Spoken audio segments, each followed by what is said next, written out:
Hi, everyone. Welcome to the Trail Talk Highpointing podcast. I'm your host, Lauren, and our highpointer that we're speaking with today is Scott from Nevada. Scott, welcome to the show. Thanks for having me. Yeah, I'm excited. So, Scott, can you tell us all a little bit about how you got into the outdoors and what got you highpointing? Yeah, for sure. So I think I started going to the outdoors as a kid. My family would rent out a whole campground that was really for large groups, 50 to 100 people. And we would rent it out and spend the whole summer there. And then as a young adult, I found the nature and woods in the Sierras near where I grew up to be an escape for where me and my buddies could fool around without parental influence. And I think what really got me onto actually spending time and enjoying nature for itself and not the activities or the people I brought along was working as a ski patroller. Everyone in ski patrol is just super into nature, and they all have these fantastic stories of these amazing hikes or walls they climbed or rivers they rafted or whatever it may be. And I wanted to be a part of that. And so I started going out into the mountains and spending a lot more time out there by myself or with a couple of good friends and enjoying it. That's awesome. Now, where did you grow up?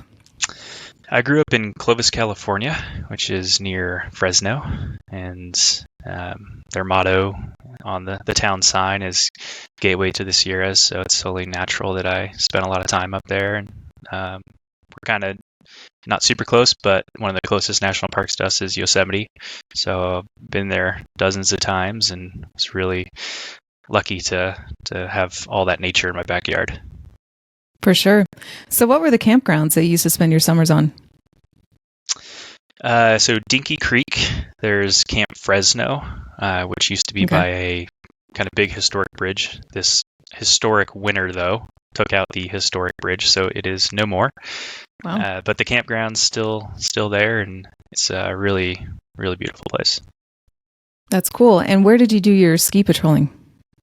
I worked at China Peak Ski Patrol for 5 years-ish. Wow. Do you still ski? Oh, yeah. Yep. Skied a ton, especially last year. Awesome. Now, what got you into highpointing? I did my first high point by mistake. So I was doing the JMT with two friends of mine, and the true start is Yosemite Valley at Happy Isles Trailhead, and the finish is Whitney Peak, the summit. We couldn't get the Whitney Portal permits or the JMT permit or some Happy Isles permits, so we decided to hike from south to north. And in order to do that, you have to go to another pass about 30 miles south, and the total trip was around 260 miles. Traditionally, it's 211, and we stopped, on Whitney on the way. And then my mom ended up telling me that, "Oh, you had done a high point a couple years later." And I was like, "Well, what is that?" She said, "I learned about it in this magazine about this club that it's these people who try to conquer every state." Well, you already have the highest one in the lower 48. It's a good start. Yeah, it was all downhill from there. As far as height, definitely not class. It's a class 1 trail to get to the top if you go the standard route. Now, what year did you do the JMT? Oh, that's a good question. It's probably been 6 or 7 years ago now. So whatever that math adds up to. Yeah. So I want to know this, and also I'm sure a lot of other listeners are interested. How did you get the permits for the John Muir Trail, the JMT, for the listeners who don't know? Yes. So if you start, so basically if you go and get an Inyo wilderness permit and you put your entry point and your exit point, anywhere in between that region is free game, with the exception of Whitney Portal. And so I just picked a trailhead super far south and then picked Yosemite Happy Isles Trailhead, and that opened up anything that I wanted to go and climb, basically.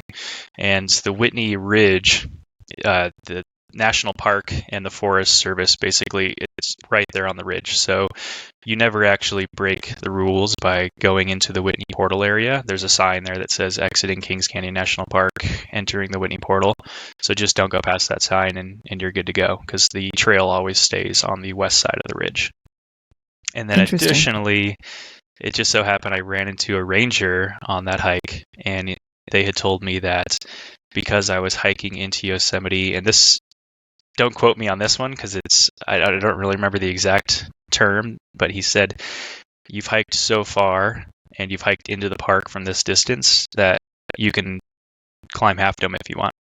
And so I got to climb Half Dome at the end of my trip as well. That is cool. Were you up there? Did you climb Half Dome with a ton of other people who did the lottery? Yeah, unfortunately, I think I did it around 4 a.m. So it was like a 35-mile day for me. I hiked in from the park boundary straight to Half Dome, slept a couple hours, and then went up for sunrise. And I picked out a nice flat rock that looked kind of comfy as far as rocks go. And nobody was there. And about an hour and a half to 2 hours later for sunrise, it was packed. And my beautiful spot in rock was just covered with people. And I could not be happier to get out of there, because I was getting a little overwhelmed by all the cameras that people decide to hike up throughout the night. Everyone's fighting each other for the nice panoramic view, just keep pushing the limit forward closer to the edge so their view wasn't impeded by anyone else. Wow. I know a lot of listeners have trouble getting permits, the Whitney Portal permits. Do you need a permit to climb up the Mountaineers Route? I don't know, because I did it guided. You do need a permit, but the Whitney Portal isn't that section of the mountain. So the Whitney Portal is just the standard route. Mm-hmm. And you can get the permit through, I think it's Inyo National Forest permit. You get the Lone Pine Creek, I believe, permit. And that's the one that is the valley to the north of the standard route. So any basically surrounding area around the Whitney Portal, you can traverse over to Whitney from there. So I've had friends who have, I think, gone from Mount Langley, which is 14 or just south of it, mm-hmm. and then just traversed all the way around that Whitney Portal Valley to get to Whitney, and then go down and then climb up the east buttress to then go down again. Wow. So you can get where you want to be. It's just a pain in the neck. And so then with that permit, that allows you to camp at like the lakes there. Yeah, so they'll ask you, you tell them, oh, I'm going to be out there for a week. And they ask you where you're going to be each night. And so you try to plan to the best of your ability what lake or what region you're going to be in. And that's kind of the hardest part about those permits, is figuring out what their codes are. JMT 45-A is like Red Lake something or whatever.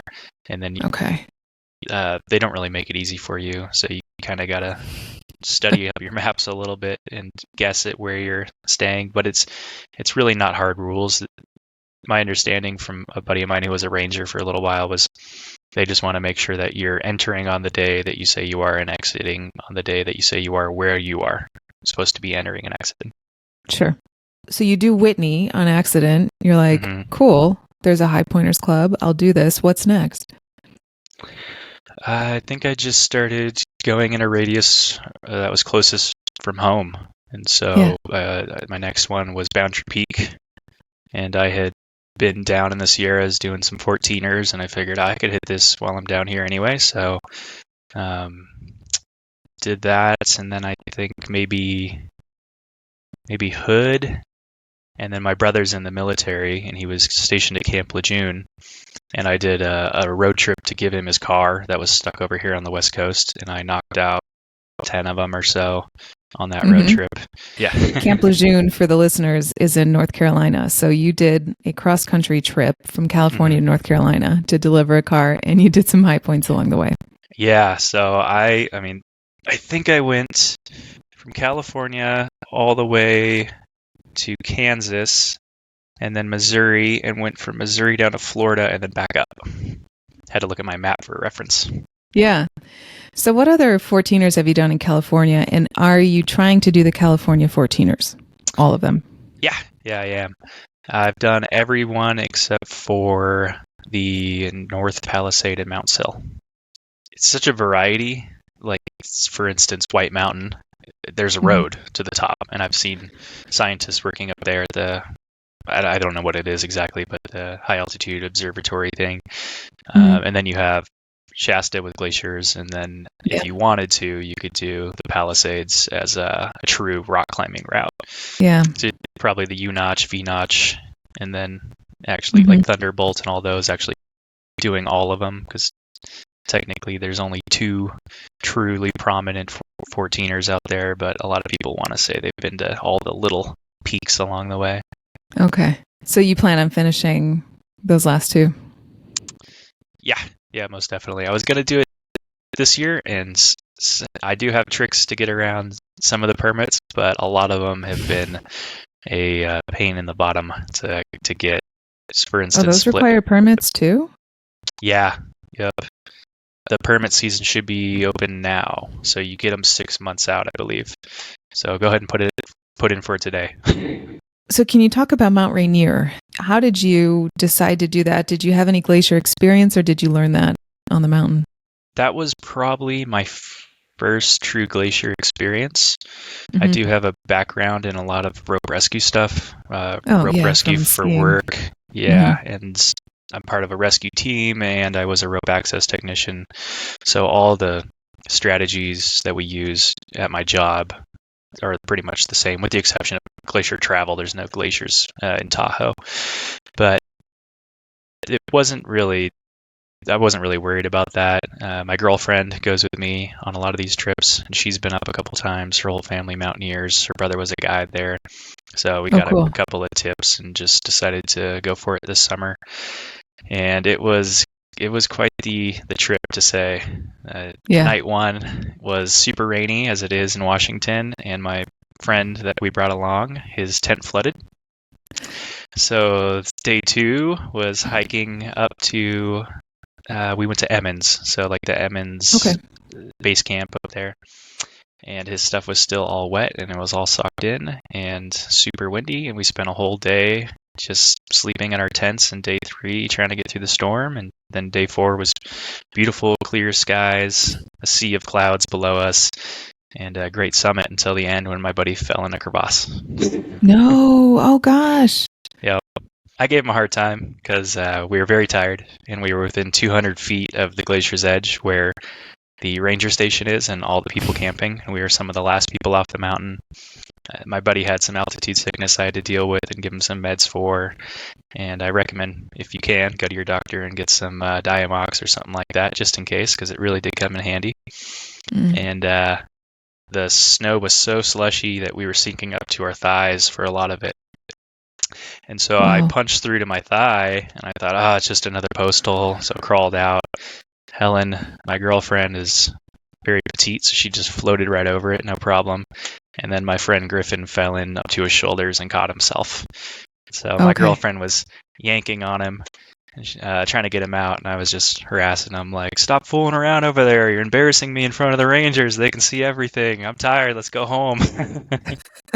What time of year was that? What month was it? I could look on my phone if you want me to, but I want to say May. Okay, so early in the season. Okay. Yeah, just unlucky. Yeah, right. I guess that's not typical. When I was on there, they had to end the season early in mid-August or end of August because it was just so hot. The glacier's getting smaller. It is. Yeah, that's right. So what were some of your favorite high points as you moved east? Or south?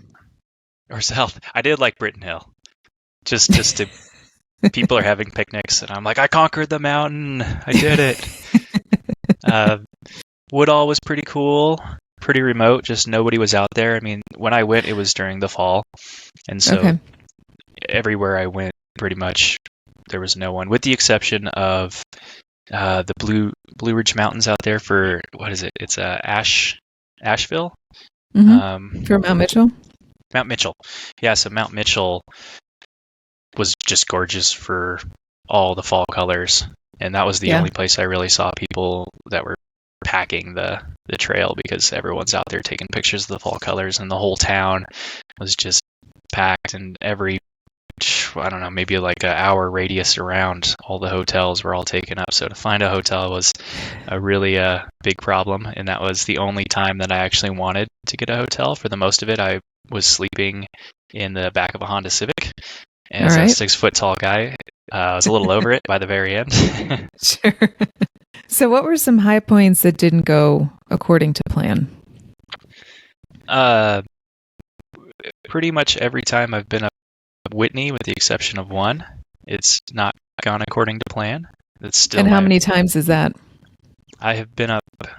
I've summited 3 times and attempted it 4. Yeah, and it's just the weather there is, for some reason, been always cold and icy for me, and it just takes a lot more work to get up when it's snowy. Yeah. What was your snow experience like on Whitney? Because if you Yeah. listen to any episode where I talk about Whitney, it's just, oh man, I'll tell it again. But I went in March and I was there like early March, I think. And we were at Lower Boy Scout, I think. Or maybe we were going towards Upper Boy Scout and we stopped right before and we camped there. And we were doing the Mountaineers route, sorry. And there was a storm that came through that night and it was wild. I mean, the temperature dropped so low. I think it was minus 31 and the winds were like 50 miles per hour. The tent was just slapping my face, while I was sleeping, and I couldn't believe it. I'm like, this is the stuff that I read about in like people's Himalayan expeditions where stuff goes wrong. Like, I'm on Whitney. And I remember the guide saying, like, you guys, we're leaving. We are not losing fingers and toes on Whitney. I'm not telling that story to anybody. And, of course, there's a little disappointment, when you can't go to the summit. But I remember waking up the next morning and thinking, even if the guide said like, yeah, let's go up, I wouldn't want to because I didn't sleep all night. It was just horrible. It was a terrible night. What was your experience? You can always go back, but you can't grow fingers and toes. That's exactly right. What was your experience? So the first time was great. I think it was my birthday. That was during the GMT hike. And I did it in a Speedo and tanned on the rocks up there and, got some rays in. So that was the best weather I've ever seen up there. Maybe shoot for July if you can get those permits. In, December of last year, we tried a winter ascent. Nobody was there. That was part of the idea of there's no one to bother us. And we broke trail all the way up to just below Iceberg Lake. And the snow was just so deep. We set a cutoff time because there was a 2-week-long storm coming in. And that was going to be the day after tomorrow. And we figured if we got injured, we'd have one day for a rescue team to come get us before the storm. But let's not push our luck, right? The goal isn't to get off the mountain the hour the storm's coming. And at our rate, it would have been about a 40-hour up and down trip. So we decided to go back down. And on the way back down, there were some people who were like, wait, you're already this far? What are you doing? We're like, well, we hit a cutoff time. They're hard cutoff times for a reason. We advised them not to keep going up because we had broken the trail for them, and they were several hours behind us. And they were really scared of did you go over the E-ledge? I forget the full name. Yeah. Was it all icy for you? Yep. So they didn't bring any good equipment for that. I don't think they had ice axes or rope or ice screws or any pro like that, and that's what we needed to get across it. And so they had pretty much pigeonholed themselves into going up and then back down the standard route because they were too scared of that ledge, which was actually not a great call to go up there in the first place for them, but a good call not to go back because someone did fall off that ledge the next day and die. Oh gosh, they died. Yeah, a different party than who we ran into because I checked the news to see if those people made it, and a separate person had fallen off that area. Oh So man, be careful. that is a scary ledge. And the similar thing happened to us when we went up during, when I went in March.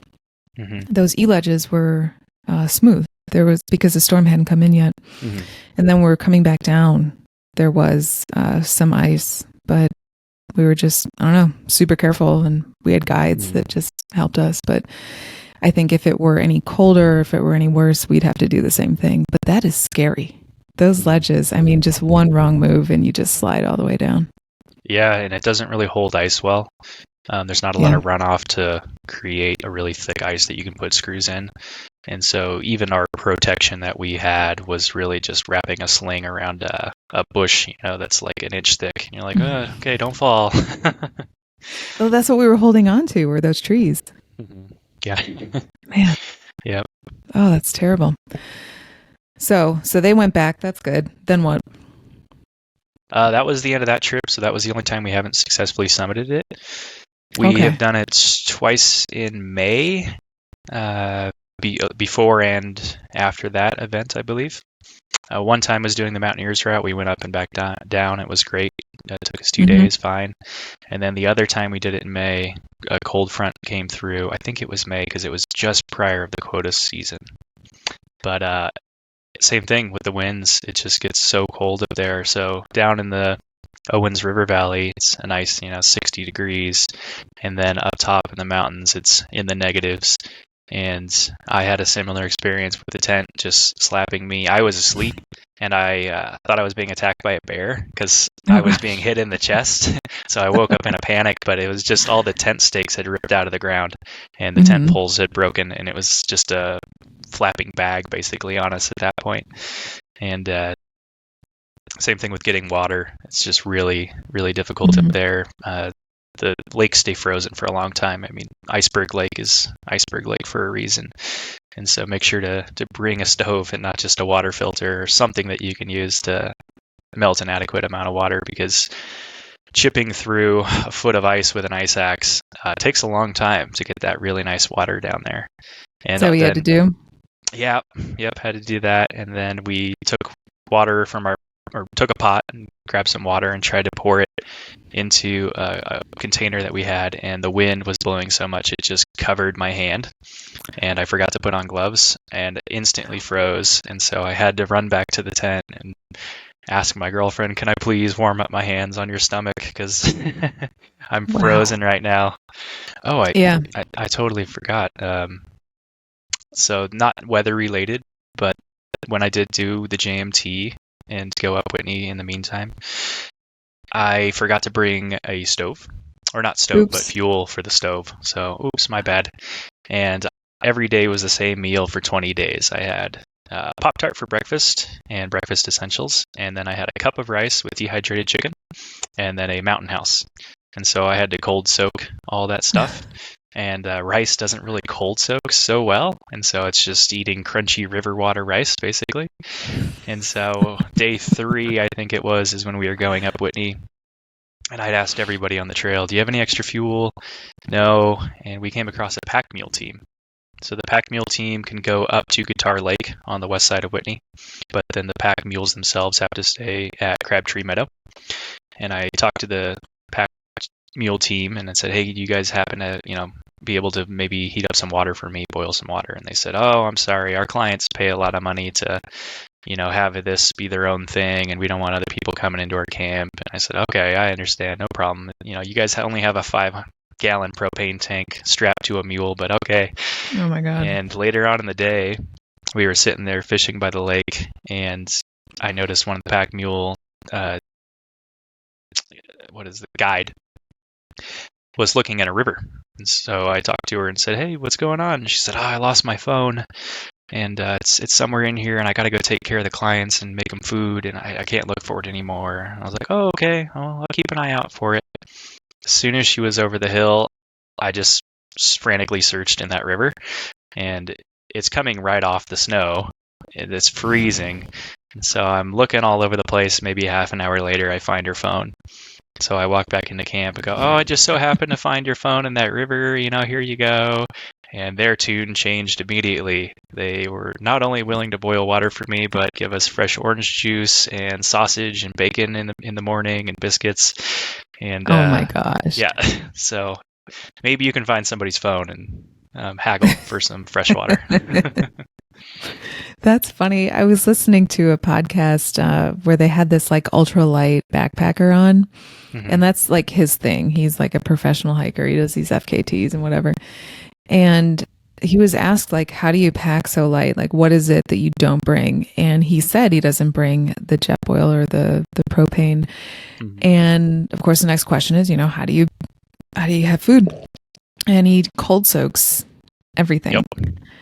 In a little like empty peanut butter jar. He said he would just, put the lid on, and then for like those hours between meals or like the whole day or something, he would just cold soak his food. And it sounds gross, but at that point, when you're hiking so far, you're not as picky. You're just like, a meal is great, and it doesn't have to be this elaborate thing. But I guess if you pay a guide company enough and have mules carry everything, you can have the 5-star experience. Yeah, I mean, when I'm retirement age, that might be the way to go. Yeah. So do you high point with other people, or are there some high points that you've done by yourself? Yeah, I'd say I've done most all of them by myself. And my girlfriend is my climbing partner, so she'll go with me on ones that she thinks are cool. So she's not a high pointer per se, because there's a lot of high points that she wouldn't go on. Sorry, Britton Hill, Florida. Even my Florida family hasn't made the trek out there yet. But basically, anytime, I need somebody to be there to rope up with, or be a witness in case there was, I rolled my ankle or something where it's an extended period out in the woods. Yeah, we climb together. What high point would you do again because you liked it so much? I know you've done Whitney like 4 times, so not that one. Actually, Rainier. Me and my girlfriend probably going to go spread a family friend's ashes. I don't know if that's legal to say. So, but Mountaineer, a family friend of hers, and go up probably the standard route instead of Emmons Glacier, and just to check it out from a different angle. Yeah, that's the mountain that I would do again too. But I would do it I would do a different route. I did the DC route. I just want to see it from a different angle. I mean, it's beautiful, whatever route you do, I'm sure, but I just want to see a different side of the mountain, and probably a less crowded side of the mountain. I know that you can spread ashes at a national park, and you just need a permit for it. I don't know how I know that, but I just remember reading about that. It's probably like a campfire permit where it's like, hey, don't do it where people melt their snow water, Yeah, that kind like more of an informative thing. Right. So when you tell your family and friends about your high pointing, what do they say? Most people don't really have much to say. They're just like, oh, okay, cool. It's kind of like, why do you climb the mountain? Oh, because it's there. And so they're just like, oh, well, that's interesting. Keep us updated. Bigger mountains, grandparents and things like that will say, oh, congratulations. But I would say my friends that I grew up with since elementary school, and we've all diverged into different routes of life, don't understand it at all. My mom got me into the high pointing thing and, bought my membership, but she doesn't want to hear about it until I'm back. For instance, Denali, she's like, oh, I don't feel great about you going up there. I'm like, you kind of pushed me towards it, so this one's you started on you. This. Yeah. Oh, that's fun. So Denali's next. Yes, yeah. I might try to sneak some stuff in between now and May, but definitely it's already on the books, and excited to make it to the top. What do you do to train for it? Do you just climb the mountains that are around you?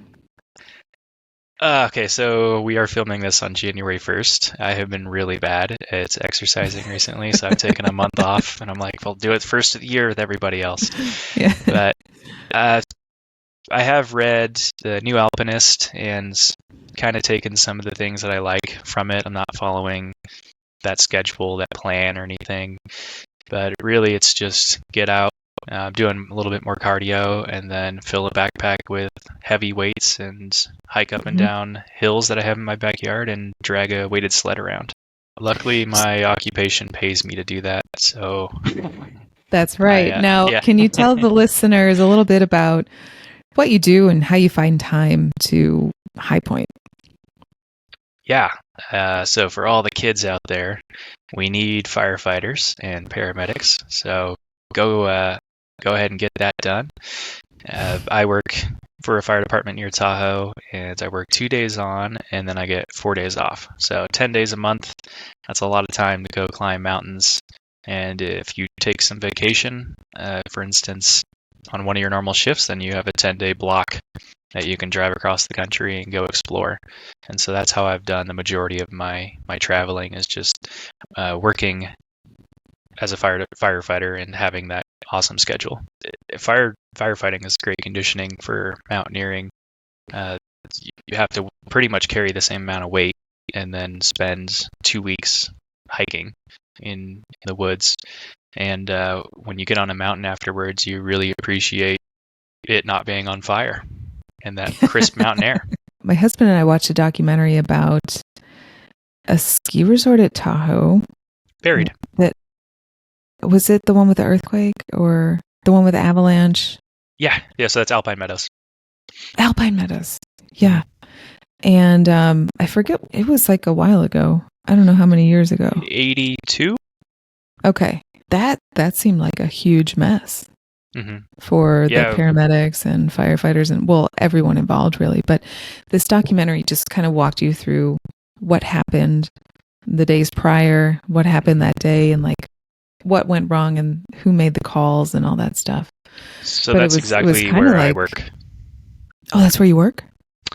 There's Alpine Meadows and then Olympic Valley. They're side by side, and we have mutual aid, so we will go into each other's districts all the time. But wow. Yeah, that's where I work. So the avalanches are crazy here. I mean, especially last year, with the 200, 300%, whatever it was, snowfall. We actually had an avalanche come and take out an apartment building. Gosh, were there people in there? Yeah, nobody was harmed, luckily. Wow. One person, I was told, like kind of got buried in their house, but they got her out. Jeez. I didn't know that was such an avalanche prone area. You'd think that with skiers, they would just do the preventative maintenance, I guess. Yeah, since then they've installed gas X systems. So there's permanent cannons basically that are up there. They don't shoot a projectile, it's just a loud boom. And every spring they go up there and they fly propane or in compressed air or whatever it is up into the mountain, and then when they see its avalanche conditions, they'll close the roads and just hit a button and set this thing off. So that's not really an issue anymore, with the exception of last year. There was just so much snow that they were having 10-foot crowns adjacent to the ski area. Do you ever do any wildfire firefighting? Yeah, so I work for an all-risk agency. Okay. So anything you could call 911 for, with the exception of, what police officers do, such as burglary, will show up for. And that includes wildland firefighting, structure firefighting, paramedicine, helicopter rescue, ski rescue, rope rescue, confined space rescue, whatever you can think of, pretty much. What's the busiest season? Winter for us. Mm-hmm. A lot of ski accidents at the local ski resort, and so it's just treating people with pain meds and things like that. Oh, interesting. So after Denali, is Denali going to be your last high point? No, I still got 26 more. Yeah, people usually save Denali for last. Why do you want to do it now? I got a vacation approved. So this is pretty much the only time I can do it. And if I don't get it done now, then I'll have to accrue it for another 4 years. So I'm really hoping it's a one and done type of situation. Not that I'm opposed to going back up, but there's a lot of mountains that I want to go to, and having to repeat that and basically block off a month and a half is going to be really difficult if I need to do that again. For sure. What are the other mountains you want to go to? I want to finish the rest of the 14ers in California. I'd like to check out a couple in um, Colorado as well. Mhm. And then I'm really excited to go to, I think it's Mount McDonald in Montana, one of the Okay. ultra prominent peaks, Hmm. because that's a grizzly bear reservation. And I didn't know uh, that. yeah, so it's on Native American land, so getting a permit's a little difficult. And then I Yeah. want to say half the year it's reserved for the grizzly bears to roam around. And so there's really this short window that you can go up legally. But I've never seen a grizzly bear in nature. I've seen everything else. That'd be cool to check one out. Hopefully they're okay with me, watching them, but come to that road when we cross it. Well, I like to close out every podcast with the same two questions. The first one is, how has the outdoors and highpointing enriched your life? It just makes me generally happy to be out there, but Mhm. also keep my fitness level at a certain level. So it's beneficial for, my job and just my general health to be out and Yeah. about exploring these mountains. And the high pointing one specifically is good because I have to go across the whole country and get to see parts of the country that I normally wouldn't. I was kind of excited to go down to Louisiana and be like, do people talk like that, or is that just like a Hollywood thing? So I don't think I really would have had too many reasons to go, down to the South. But I'm glad I have gotten to be able to do that and meet new people and see what basically these smaller cultures within America are like. Do they talk like that? The part I went to, there's definitely a southern twang. So And what are some of your favorite outdoor adventure books, movies, or podcasts that you would recommend to listeners? yeah, so the movie Buried is pretty good. Mhm. That's the one about the Alpine Meadows avalanche. Some cool information in there. I don't want to spoil it about the avalanche dog, for instance. But it's just, Yeah. I like it because it's local to where I am. And so me and my coworkers even know some of the people in the documentary. Wow. And then for books, I'd say, what is it? The Last Season by Eric Blem. Okay. Yeah, that's about a uh, wilderness ranger who grew up in Yosemite and worked in Kings Canyon, Sequoia, and he mysteriously disappeared. And so it's all about what happened to him and where his remains are, and basically the mystery of how did he pass. Wow. Hmm. Did he disappear while he was working?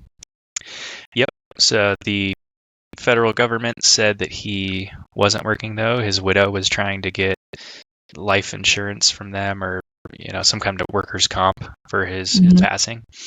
And I'm giving some spoilers here, but he didn't like the law enforcement aspect of being a wilderness ranger. He was out there just to educate the public, protect nature, and Mhm. enjoy nature himself. And he would leave his service pistol in his cabin, in his footlocker. And so they said because he wasn't fully equipped, he wasn't on duty. And it wasn't until they found his remains and there was a collarbone in his duty shirt with his badge on it that they argued, yes, he was in fact on duty. He just didn't bring his gun. Wow. Well, that's a really interesting book. I love when this is like, I don't want to get too sensational, but when you can find a good documentary or a book about where crime meets nature and there's more than what you would think. I found this series on Hulu called Wild Crime. And I didn't know about these investigators that are assigned to public lands. They're FBI, but they work in the parks, and how busy they are because of how much crime happens in protected lands. It's a good documentary. There's a podcast, I think it's called National Parks After Dark. Oh, I And love it's that. all, Yeah. so it's all about that kind of stuff. And Mhm. I've actually listened to an episode that kind of was reminiscent of a story my grandmother had told us. And so I called her up, and she was there for the Glacier National Park grizzly bear incident when they had the I forget what it is, like the first grizzly bear mauling to be recorded, where two separate grizzlies had eaten like 5 people in a single night. Wow. Oh my gosh. Well, that's really interesting. I don't think the National Parks After Dark has been brought up when I asked this question, but I'm glad you said that because I always forget about it. It's, again, I don't like to sensationalize it because it's people's lives, but it's also good storytelling. I don't know how that sounds. Maybe I might take that out. Well, thanks for the suggestions and thanks for sharing your high pointing story. And also thanks for listening to the podcast. And I wish you the best of luck on Denali. And I would love to know how that goes once you get back down. Just send us an email and tell us how it went. Yeah, maybe I'll throw another picture in one of the Apex to Zenith since I've got, I think, 2 in there already. So just keep adding to it. That's awesome. Well, thanks for being on the show, Scott. It was really cool hearing your story. Yeah, no, thanks for having me.